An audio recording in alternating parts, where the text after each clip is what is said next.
Hi, everyone, and welcome back to another episode of Unstoppable Mindset. Today, we get to interview Diane Bator, and what can I say? She's a mom, she's a coach, she's written a bunch of books, 12 mysteries specifically, and she also says she has many works in progress. That sounds scary. Maybe she'll give us some clues. She also has been writing and been involved in the Escape with a Writer blog. Escape. We'll have to explore that. But she's been very involved in writing in a lot of different ways, and that's really kind of exciting. And really looking forward to learning more about all of that. So, Diane, welcome to Unstoppable Mindset. Oh, thank you, Michael. It's so great to be here. And before we started, we've been talking about all sorts of things, like one of my files disappeared, and so the aliens came and took it, obviously, and maybe Diane can write a mystery about that and solve it. But, we'll go on. Well, tell me a little bit about you growing up, or anything that you want people to know. Oh, my goodness. What's there to tell? How's that for an open-ended question, huh? Right. Oh, my goodness. No, I live in Canada, so I grew up in Alberta, out in the prairies, and I currently live in Southern Ontario in a small town, which actually was the inspiration for my very first book that I got published. The Bookstore Lady, I set in two places in town, a local coffee shop as well as a local bookstore, which is kind of fun to go to both of them and say, hey, your store is in here. So that was very cool. I have three boys who are all young men now, off doing their own thing. And they've all been very encouraging of my writing. And when I told my one son I was doing a podcast, he was so excited for me. So it's a lot of fun. Well, that's pretty cool. And so you obviously went to school. Did you go to college?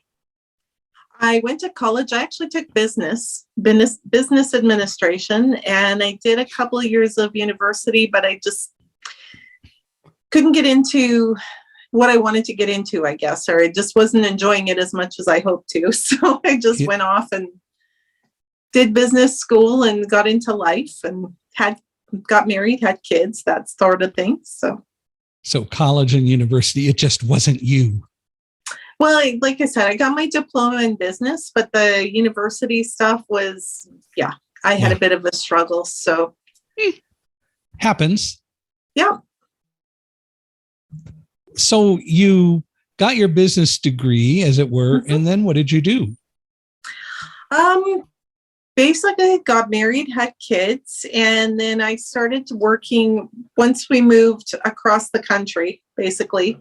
I started working and just was trying to find a job I really liked. And I ended up working at a karate school. So I was a receptionist at a karate school, which inspired a whole other series of books, my Gilda Wright mysteries. And currently I work for a live stage theater. So I run the box office at a theater, and I've written my very first play. So I'm waiting on that. We're supposed to be workshopping it. So we'll see what the future brings. When you say workshopping it, what does that mean? That just means they bring in some actors and they just sit around a table and read the script, or do it virtually, whatever works the best. Right. So when you do that and you get to hear other people reading what you wrote, does it also cause you to maybe think about, I need to change this, or does it cause you to reflect, or are you pretty satisfied by the time that happens? Usually that's why you workshop the play before it ever goes to stage, is that you can listen to it. I've been fortunate. I actually did a writing conference last fall, and a couple of members of the group said, hey, can we read a little bit of your play during the open mic section? So I got to hear a little bit of it, actually workshopped then, and went, okay, well, there's a couple little tweaks I have to make here. So it works out. That's what workshopping is for, is to actually listen to it, make sure everything works. I mean, you can read something 100 times, but until you hear it out loud in your words coming from someone else, it's like, oh, okay. I get that this works, this doesn't work, that sort of thing. Yeah, I know as a speaker, I always enjoy input from people, but also, how do I say this? I enjoy hearing myself speak because I think that I tend to analyze probably more critically than anyone else because I'm close to the subject. So hearing myself, and when I do these podcasts, I go back and edit them and listen to them. I listen to every one. So I also get a chance to listen to how I deal with questions and deal with everyone, but I also get to hear the other people again. And it's one of the ways that I learn a lot, not only about subjects, but I do get to learn a lot about how I'm doing and hopefully improve over time. Right. And that's an important thing to do. I'm a firm believer, in people who have listened to this podcast before have heard me say I'm a firm believer in self-appraisal and self-analytics, analytical behavior and introspection. And I think that we should all do a lot more of that than we do. So I'm glad you're doing the workshop. That'll be pretty interesting. Oh, absolutely. I'm looking forward to it. Well, I want to be in the audience when you win a Tony. Me too. I think it would be kind of fun. We watch the Tonys every year. I guess Angela Lansbury is getting a Lifetime Award this year, and that'll be fun. We've always liked Angela Lansbury. Yeah. Yep. We've seen her in, not just Murder, She Wrote, but we actually saw a few plays with her on television. Never got to see her live, but I'll bet it would be a lot of fun. Oh, I'll bet. She's just such an interesting person, for sure. Well, what I learned this morning is she started performing at 17 and she is 96. So go, Angela. Right? What an inspiration. So you were at a karate school. Now, where was that? That was here in Orangeville, where I live. Okay. It's Goju Roost, so it's hard, soft, And I trained for a few years along with working there, which kind of gave me the inspiration for the series and everything. You said you moved across country. So where did you come from? We lived in Edmonton, Alberta. Ah, okay. So that is kind of across country. It's kind of across country, yeah. It's about 2,000 miles. So cold is cold in the winter.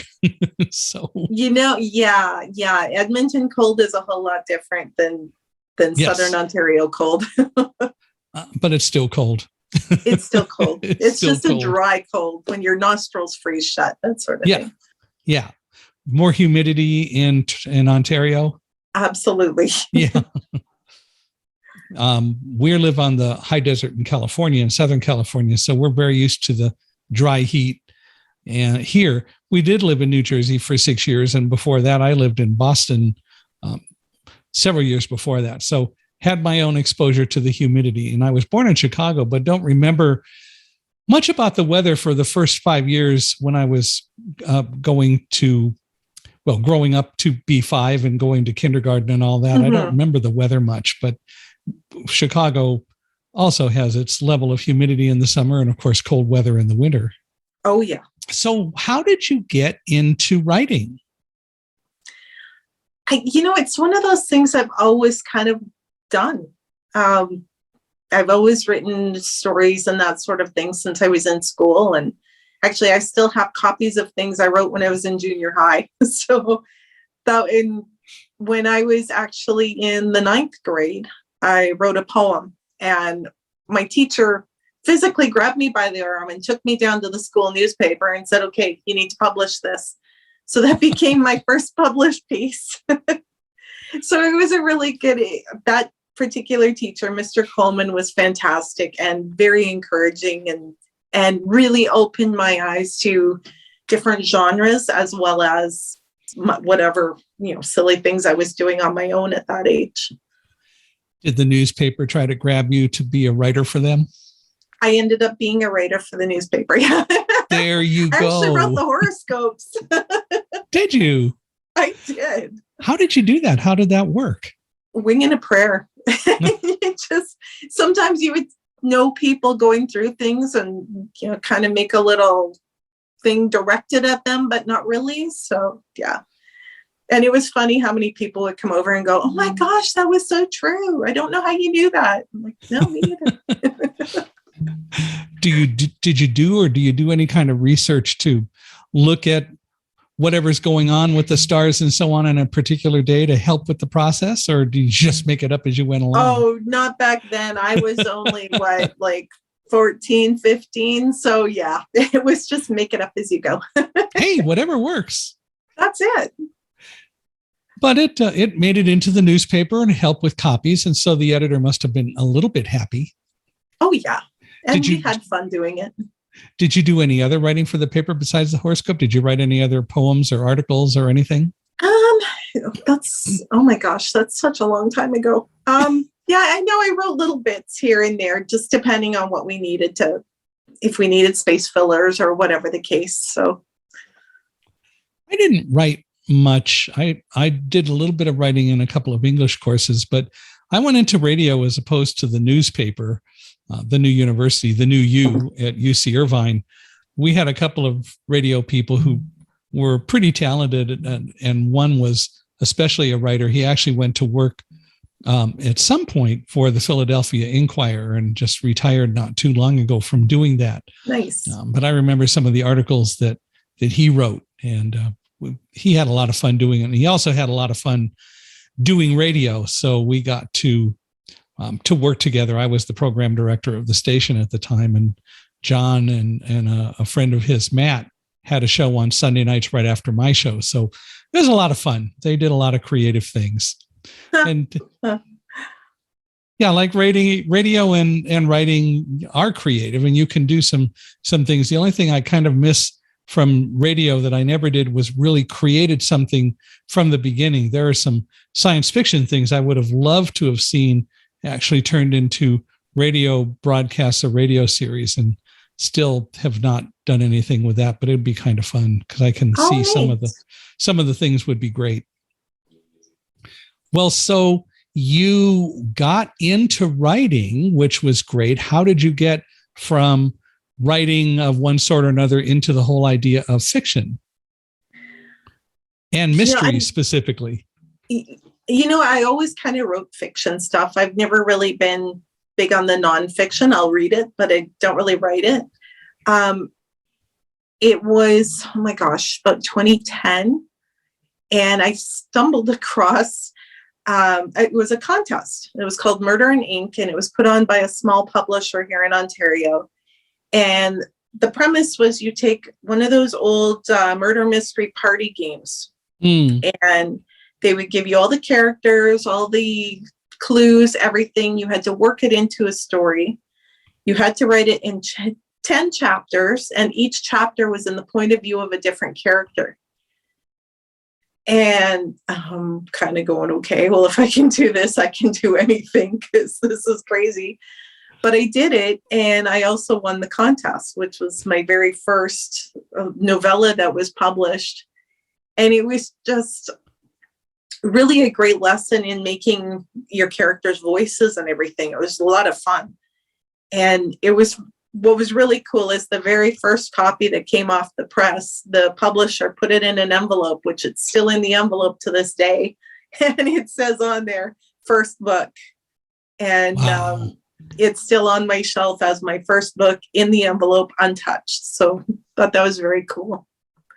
But doing that, I kind of sat there and went, I kind of like writing this mystery stuff. And that's how I started on the path down the mystery genre. So have all of your books been separate books, or do you have a series? Excuse me. I actually have 4 series. One of them, The Con Lady, which has just come out in March, is the final book in my Wild Blue Mystery series. And that's the one I started to write when I moved to Ontario and kind of set loosely on the small town where I live now. And you have 3 other series. I do. Sorry, I have a dry spot. Dry throat. I have my karate series. So Gilda Wright Mysteries is based on a karate school. Glitter Bay Mysteries is set in a small town in Oregon with two young ladies who run a small vintage boutique.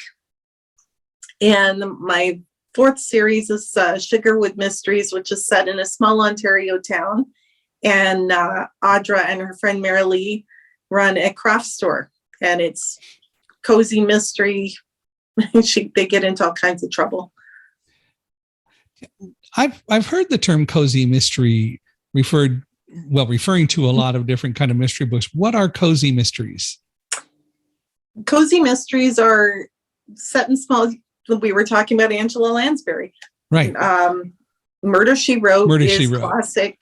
classic cozy mystery. Set in a small town normally, or a small town character who has a reason to solve these mysteries. There's usually not a lot of swearing, blood, guts, gore, that sort of thing. It's just quaint, small town, just a nice, light, friendly read. And for me, I like those kinds of mysteries more than most anything else. Although we read some James Patterson and stuff like that, mm-hmm. I like puzzles, and I like mysteries that really present puzzles. So that's one of the reasons I think I've always been a fan of the Rex Stout and now Robert Goldsboro follow-on of Nero Wolfe, because Rex Stout always wrote puzzles.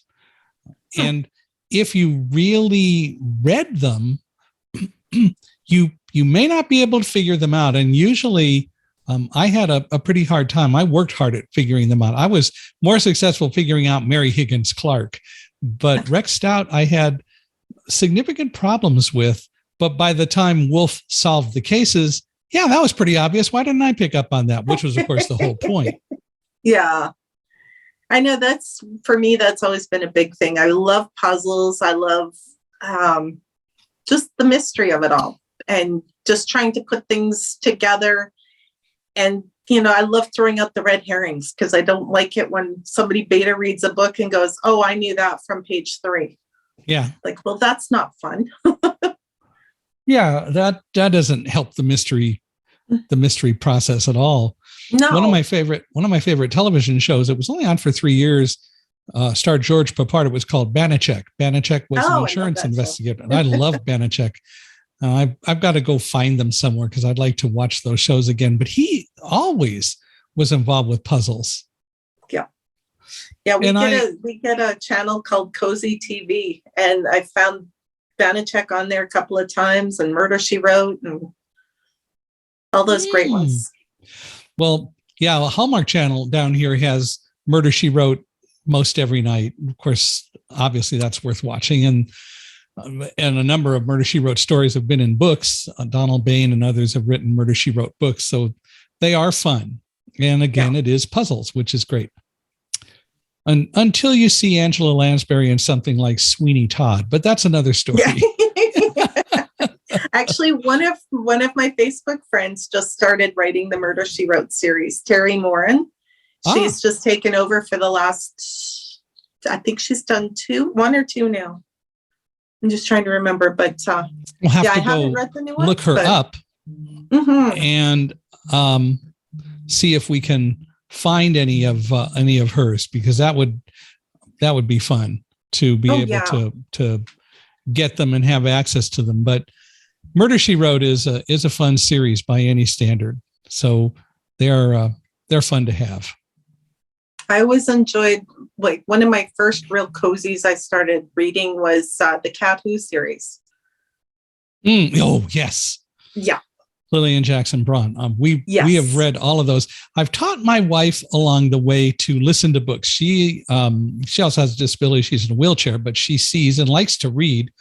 But since we don't find a lot on television usually worth watching, and obviously if you're watching television, it's kind of hard to do a lot of stuff if you're really focusing on the screen. So I read audiobooks anyway, but I've taught her to be able to listen to an audiobook as well. So we pipe audiobooks around the house.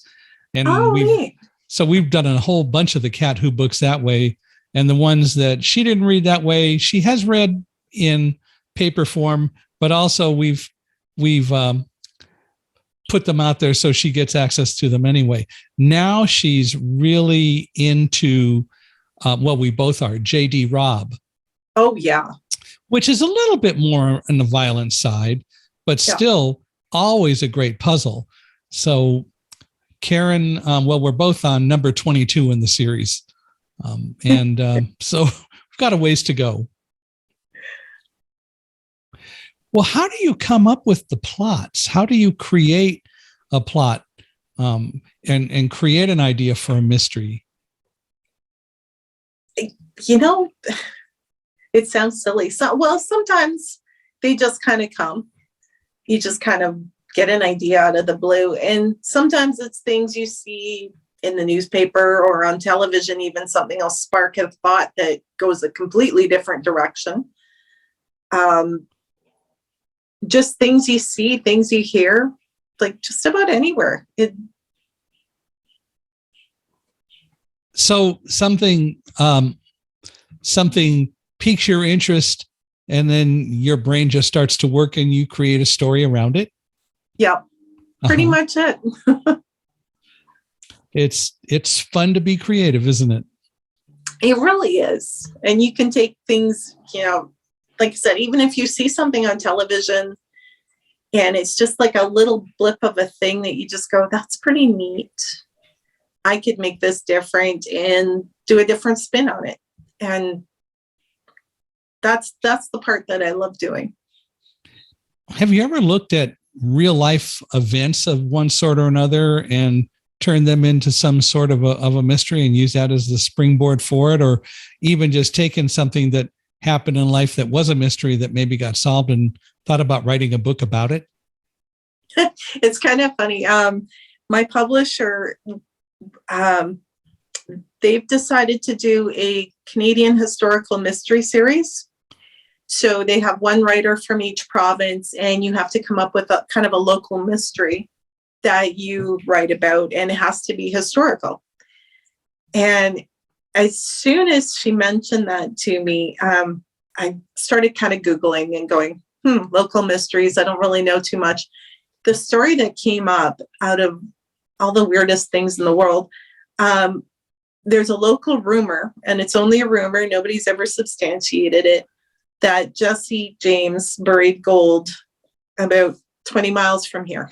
So I'm like, oh, you know what? I could take that. It sort of has a weird basis in truth, but not really.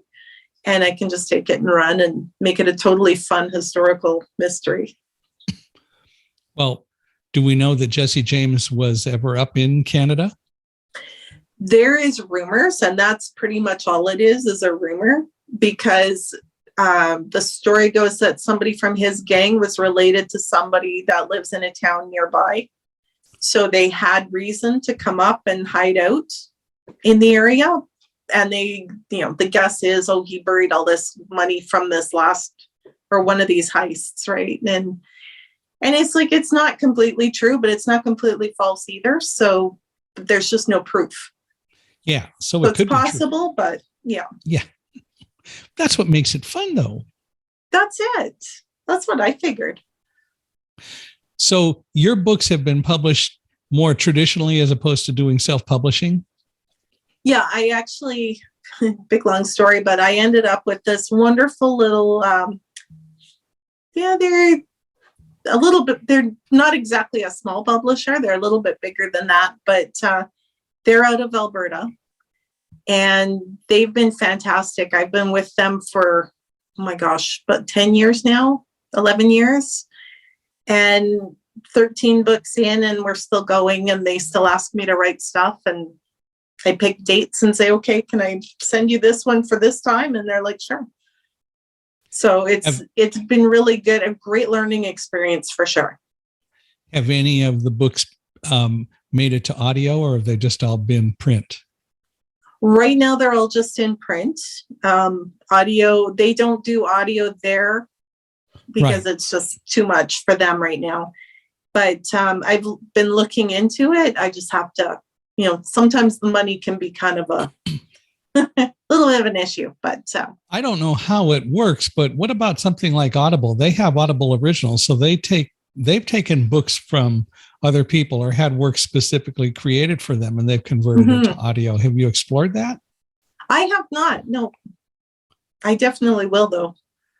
It seems like that might be an interesting way. If you've had success as a writer, and you obviously have, and you've had success with publishing books, then maybe it would be something that Audible would be interested in doing. It'd be a little bit of a different process for you, but it would probably be kind of fun. And they have, I think, their own people to do it. No, that sounds like a great plan. You got to check that out. When we did Thunderdog and it was published in 2011, Thomas Nelson Publishers had arranged for Oasis Audio to record the book. So I don't know how any of that happened and what the arrangements were, but the book did get recorded, and it then was also sent to Audible. And nice. So it was done. So I don't know all the ins and outs of it. Some people have also explored just using computer-generated voices to, if you will, play or read out loud a book. And the problem is computer-generated voices are still not totally human sounding. So it isn't as natural. Yeah, I have a couple of friends that they listen to their books with the computer generated.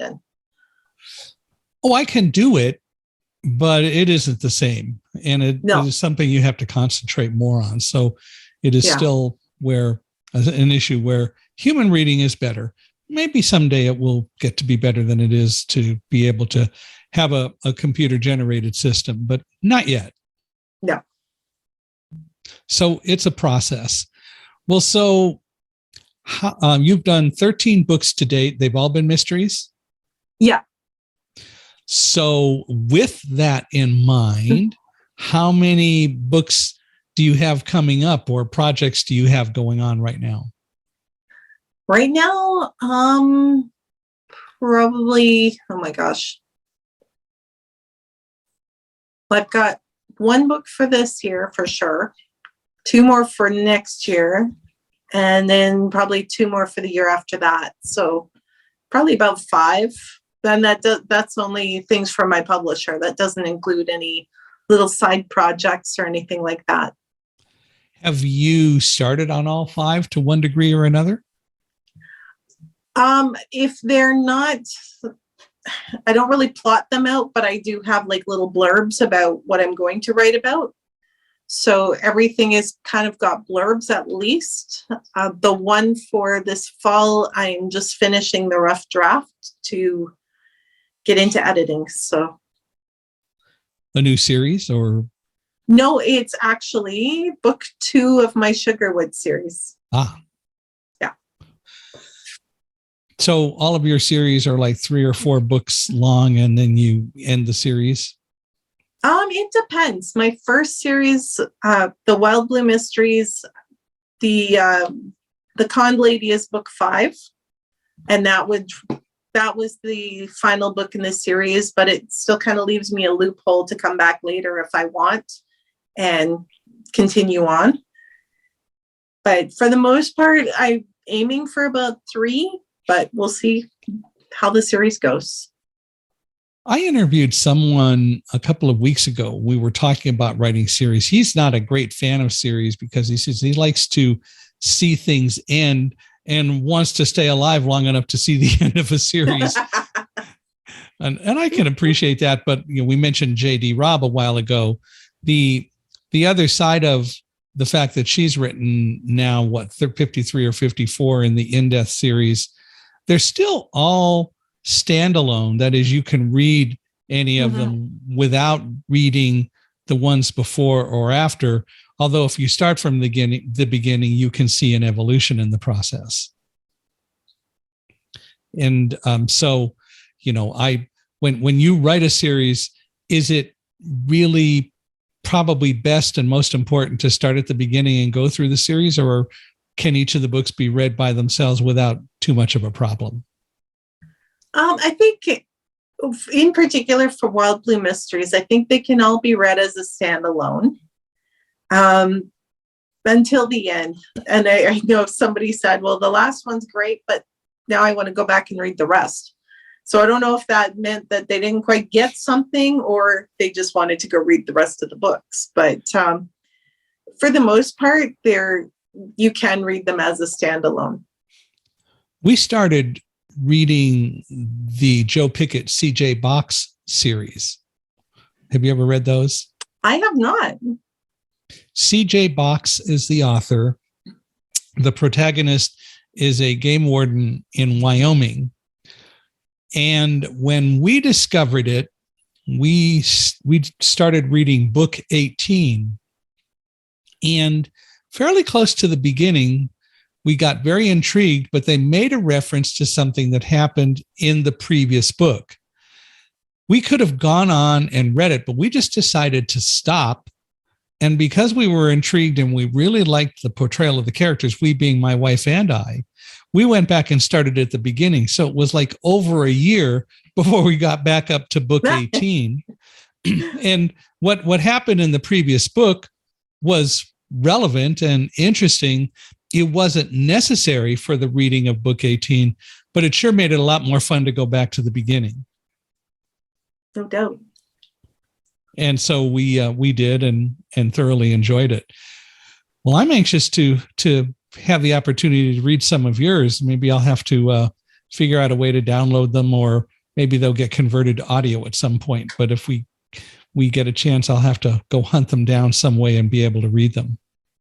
Are they available? Are they available as ebooks anywhere? They are, yeah. They're all over anywhere you can buy ebooks. So okay, so we can go find them, and that's pretty important. How have sales been? Obviously enough to please your publisher, but have you had any that people classified as bestsellers? I wish. Not really at this point. I mean, it's a lot of it is the marketing as well. And it's hard to juggle raising kids, working full time, doing the marketing, doing the writing. And so I've hired a PR guy lately just to see if that would kind of help give a boost. And Mickey's been really great. So we'll just see how that goes. Has he gotten you some good PR? Oh, excellent stuff. It's been a very busy couple of months. That's for sure. Yeah, I've met Mickey and we actually started working with him. I think we talked about that. And so anxious to see how all that goes, because we did Thunderdog, but that was published through Thomas Nelson. And we couldn't get Running with Roselle to be picked up by a publisher. It was written more for youth, although more adults buy it than youth. But in the time that we had when it was written, no one seemed to want to pick it up. So we self-published it. And so looking forward to Mickey helping to make that one more visible.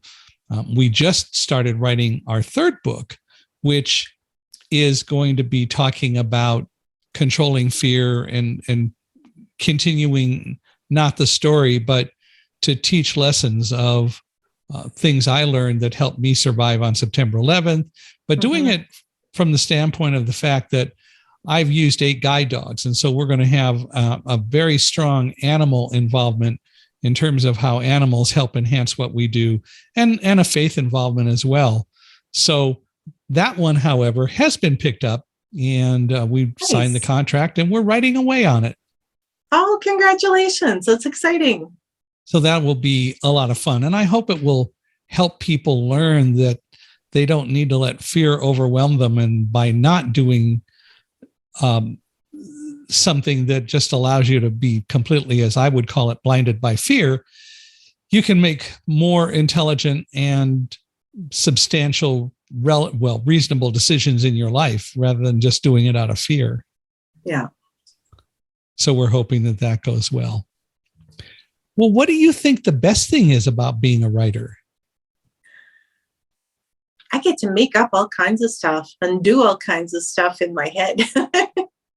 I think it's really awesome to be able to sit down and make up like whole worlds, whole towns, all kinds of people, and to be inspired by people and things around me. So as you're making things up, you're obviously using your own experiences to create the towns and the scenes and so on. Oh, absolutely. Do other people give you ideas for scenes? Do you let anybody look at your writing and they come along and they say things like, you might want to consider adding this in, or adding this scene in, or making it appear differently than maybe you originally started? Not normally. Usually nobody sees it until at least the rough draft is written. Mm-hmm. I get lots of people going, I have an idea for a book you should write. So I have a few of those kicking around, and I actually have a friend of mine. He's been wanting to write a book his whole life, and he's 65 now, and he doesn't consider himself a writer, but he makes the outline and gives it to me for every chapter so that I can do the writing part of it. So one day we'll get it done. Collaboration. Yep. There's nothing wrong with doing that. So what does your family think of you being a writer and having all these things that you create and so on? My kids love it. They think it's very cool. My youngest, when he was, I can't remember if it was kindergarten or grade 1, he needed to pack a shoebox for school. And he's got this shoebox and he's got all these things in it. So I'm like, well, what did you bring in your shoebox? I'm curious. And one of the things was my very first book, my novella. And so why do you have my book in there? And he says, well, I know from this that if you can write a book, I can do anything. So it was always like, oh, he got me right in the heart. That just was always cool. And one of his brothers, my middle son, always tells me, well, when your books are made into a movie, we're going to take the limousine down to the premiere. I was like, okay, fine. There you go. Right. So they're very encouraging. And well, we're looking toward the day that Thunderdog will be a movie. We've got some people who are working on it and we're making progress. Nothing that we can talk about yet, but it should be a movie, in my opinion. And a lot of other people have said the same thing.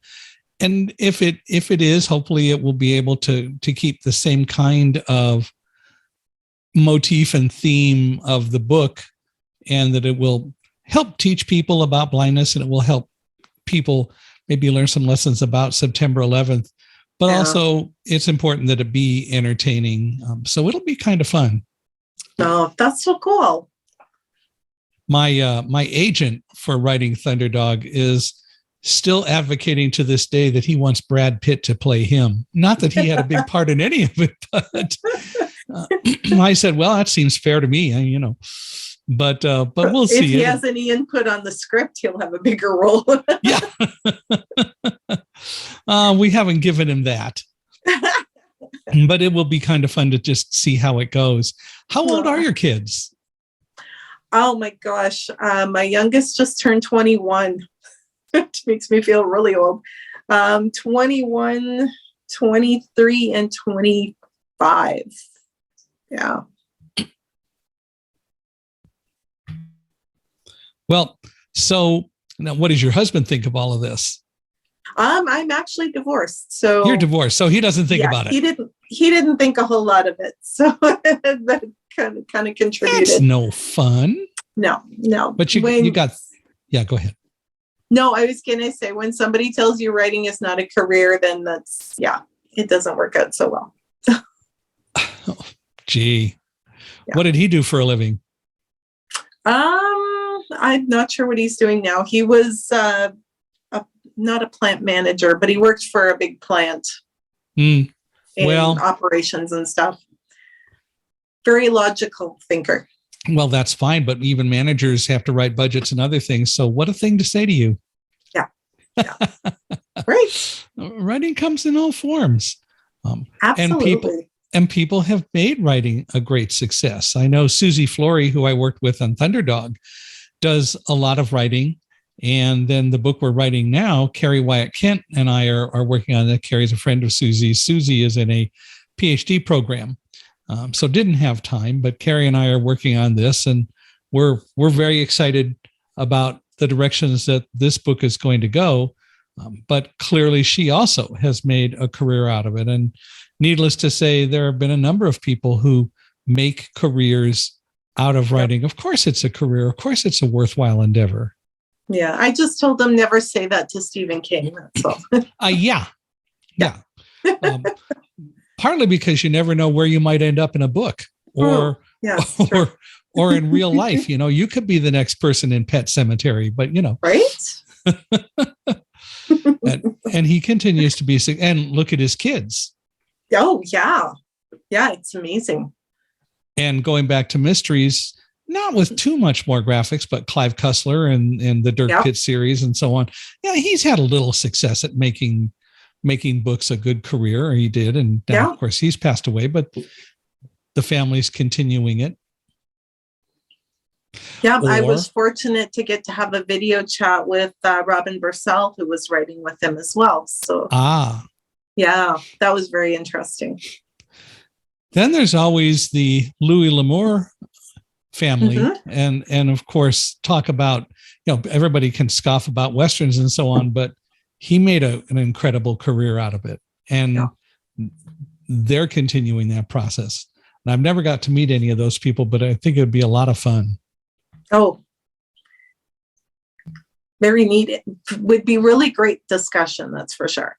I think it would. Well, if you ever get a chance to know any of them and get a chance to refer them to us to talk on the podcast, we'd love to do it. I think it would be a lot of fun. Well, so if you had something that you wanted to advise people who are interested in writing to do, or thoughts that you would have for people about being a writer, what would you say? Do it anyways. Just write what you love to write. Find an editor, somebody who actually knows how to edit a book, not just, the guy next door who likes to read. And just do it. Give it your best shot. You got nothing to lose. Good editors are hard to find, but also good editors really understand what it means to help you shape the book rather than trying to write it the way they want it written. Yeah. There's nothing worse than having somebody edit your book and take your voice out of it. It's very frustrating. And I know I've worked with a few different writers as well. And I'm very intentional to leave in things that are them, things that are obviously very wrong. we have to tweak that because that doesn't work. But things that are very much them and how they would speak and how they would write, those things have to stay. So when you're working with people, you've done some things. We talked about your blog, writing the blog piece and so on, and you've been a writing coach. Tell me more about that, if you would. That was something I started through COVID. So I've only worked with a handful of people, but I was working with people before then and doing the same thing, just doing the edits and helping to make sure the book flowed and worked and the story made sense. I was just doing one for somebody not too long ago. He's actually doing rewrites right now. And the very first read of his very first chapter, I sent it back to him and I said, this reads like a textbook or a movie script. Like it's very point form more than an actual story flow. So he's reworking right now, but we'll see what ends up happening. I wish we could get textbook writers to make their books less boring. I think even the most convoluted or incredible textbook could have stories in it. A lot of people, when I was getting my master's degree in physics, a lot of people talked all about the math and physics, and they talked about the philosophy, but the books did all the math and never really discussed in a more engaging way the philosophies of physics, or these authors who were very famous physicists didn't tell stories in them. And I submit that they would get a lot more engagement from people if they really talk not just about the math part of it, not just about the physics itself, but the philosophy, and tell stories of how they got where they did and engage people to be more interested, especially at the undergraduate level, I would think. Oh, yeah, I agree with that. Just make it more relatable and more, yeah, I think that's a great idea. How do you get people to do that? It's a challenge. I don't know. So tell me about the blog. What kind of things have happened with your blog and what that's doing for folks? I started Escape with a Writer in September 2018 because I'd had a blog forever and I was awful at keeping it up and writing stuff on it. So I thought, you know what, I'm going to share. And I started sharing other people's works on my blog. I still, once every so often, I take a day and this is my stuff. But I work with Mickey. I've got a bunch of his writers who I post their stuff on it. And the people that I find that I post personally, I always send them questions to answer. And we make it really personable and fun. And you get to know more about the person, the writer as a person, as opposed to just, here's my book. Yeah. So I think that's the part I have a lot of fun with. Well, and it makes it more engaging and more relevant all the way around because it's great to read books and so on, but it is nice to know more about the writer, the people who are writing the books, and getting more engaged with them. And it then makes you more interested and fascinated in what they write. Oh, absolutely. So you've had some success with the blog. It's still going. There you go. I started with 2 days a week and now I'm at 3 days a week, and I could probably do 4 if I wanted, but it takes up a lot of time. So 3 is just right for now. Yeah, I haven't had the discipline to keep my blog up like I need to. And that's one of the things that I have to work toward. Of course, being involved with Accessibility and helping to make internet websites more accessible takes a lot of time. And the podcast is probably the things that keeps me the most busy right now. But even that engagement, we need to be out there doing more writing stuff. So it's one of the efforts that's got to happen over time. Yep, exactly. But it is all fun to do, and it is fun to interact with people. What do you think that social media has done in terms of affecting the writing industry, affecting what you do and so on, not just your blog, but in general? There's lots of good and bad for sure.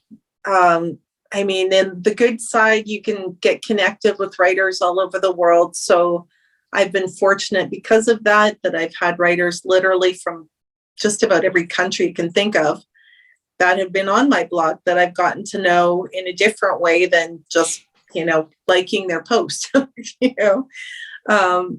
and then other ways you get people that are just downright nasty and think they know everything and tell other writers, give up, what you just posted is awful. Or there's a typo in the meme you shared that somebody, 80 people removed for you had posted, right? So it's just, there's lots of good, but sometimes you just have to take the bad with it. Yeah. And you kind of wonder about some of the people who just do that sort of stuff. I wonder if they would do it face to face, and that's the problem with social media, is that you're not really making the same level of connections. Yeah, that's very true. And we lose and have lost so much of the art of conversation because that happens. And it's so unfortunate that we don't connect like we used to. And I realize that the other side of that is that we live in a world where there is so much technology that gives us the opportunity to connect and so on, but we don't really connect if we don't take full advantage of that. And when we just get in social media and we don't have conversations and other things like that, then we're really missing a lot of what's available to us. Oh, absolutely. That was one thing that I know Canada in particular, we had a lot of lockdowns, especially in Ontario. So there was a lot of things we could not get out and do.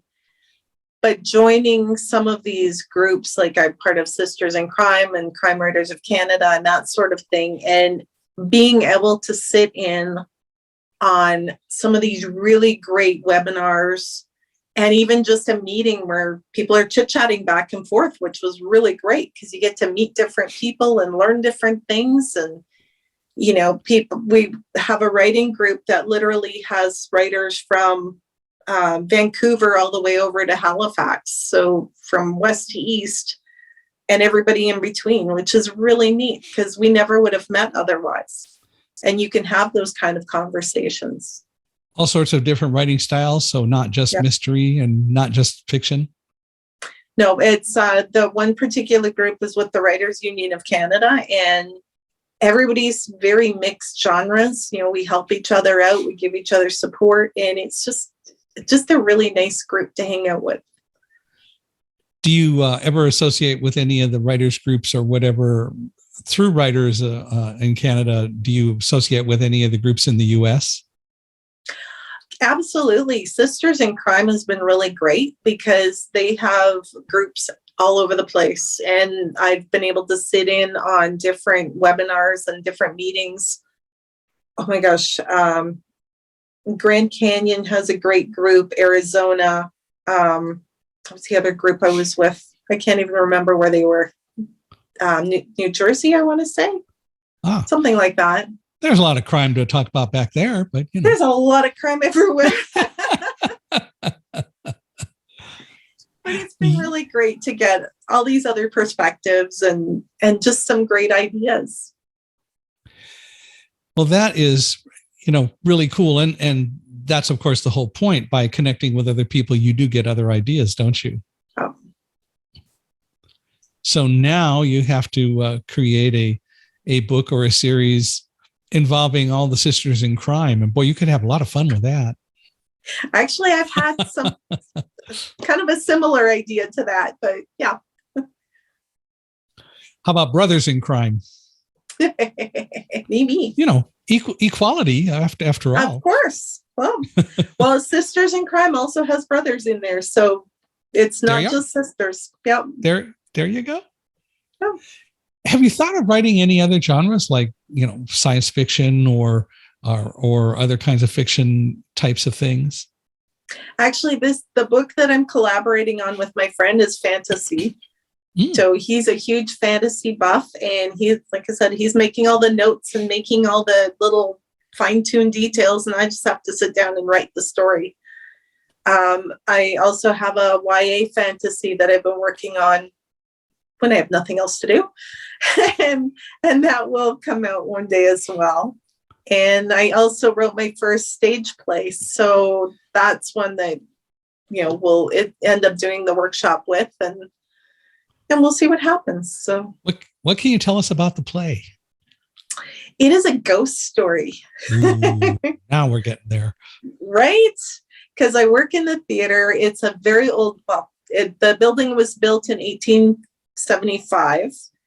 And yes, we have our ghosts. I haven't seen any of them, but every now and then, something will happen that you're like, oh, okay. Of course, down here in California, in San Diego, there's the Del Coronado Hotel. I don't know if you're familiar with the Del, but they have ghosts. There is one room where a woman has died, and she haunts that room, and a number of people have said that they have seen her. She's not a mean ghost. Yeah. They've stayed in the room, but they've seen her in the halls, but people have said they've seen her in the room. So everybody wants to stay in that room, of course.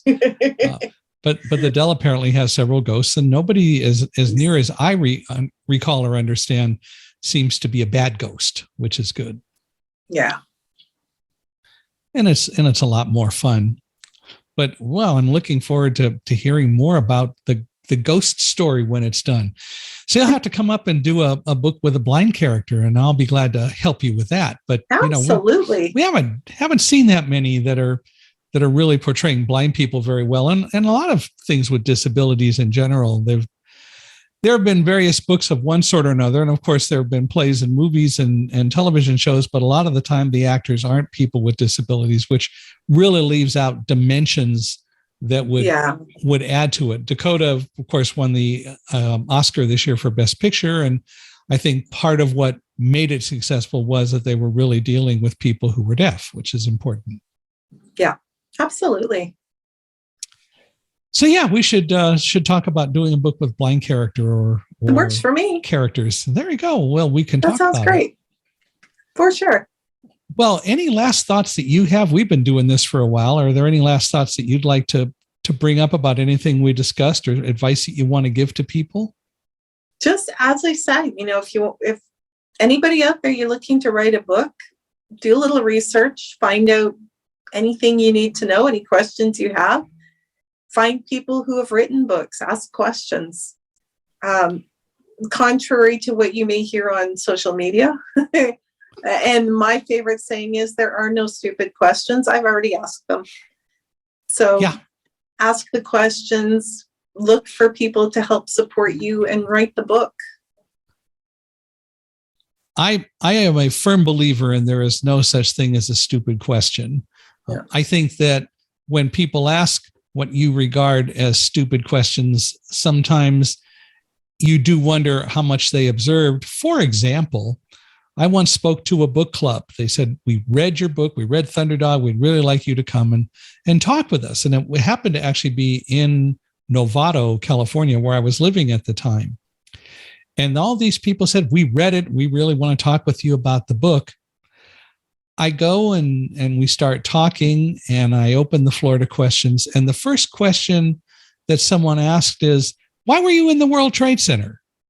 Now, we spent a lot of time talking about that in the book, which makes you really wonder what they were thinking. And maybe they were just trying to be engaging, but to ask that question is still, what have you been observing and how much did you absorb out of what you read? There are so many other ways to have asked that and gotten more content into it. But then I took the question and said, well, the issue isn't what I was doing in the World Trade Center on that day, but how I got there. So you can deal with that. But still, I'm amazed sometimes at what people observe and don't observe. Yeah. Which gets back to your comment about negativity on social media a lot of the time. But we cope. Oh, absolutely. Well, if people want to learn more about what you're doing, if they want to learn about the blog and possibly start reading it, if they want to find your books and so on, can you tell us all about that? How do they do that? Easiest place to find everything is my website, and it's dianebator.ca. Can you spell? I have links. Yeah, DIANEBATOR, all one word, .ca. And you're saying you have links? I have links to all kinds of fun things. It needs a little bit of updating. The blog, the Escape with the Writer blog, I've got some fun little videos that I do up. We go up onto Lake Huron, and I take a bunch of little 20-second videos, which just kind of peace and quiet and calm. All of my books, there's links to buy sites for all of my books. I've got, oh my goodness, books that I'm helping other people with or have helped other people with. You name it, stuff about book coaching. Well, great. Well, I hope people will go to dianebator.ca and check it all out, and we'll engage with you. I assume that there's a way to contact you on the website? Yeah, definitely. Cool. So I hope people will do that. This has definitely been fun and informative, and I think that it's always exciting to meet people who are creative and write and are able to express themselves and engage other people. So I really appreciate you taking the time to be with us today and giving us a lot of your time and information. Oh, thank you. I appreciate being on here. I loved reading about your story and finding out what you do. So this has really been fascinating for me as well. Well, let's definitely figure out ways to work together. I'd love to explore that. That sounds terrific. And for all of you listening, reach out to Diane at dianebator.ca and engage her And also, we'd like you to engage us. So please feel free to email me if you've got thoughts or comments about this or any of our episodes.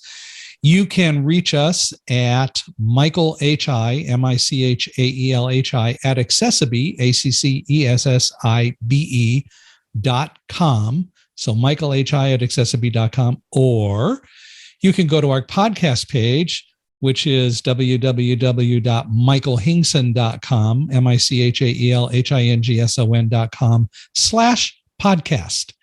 And we'd love to hear your thoughts. Hope that you will give us a 5-star rating after listening to this episode. And when this goes up, Diane, we will definitely make sure that you know about it and you can share it everywhere you'd like to share it as well. Absolutely. I'll put the link on my website as well. Well, thank you all for listening, and we hope that you enjoyed this and that you'll be back next time. And Diane, once more, thanks very much for being with us. Thank you as well, Michael. Really appreciate it.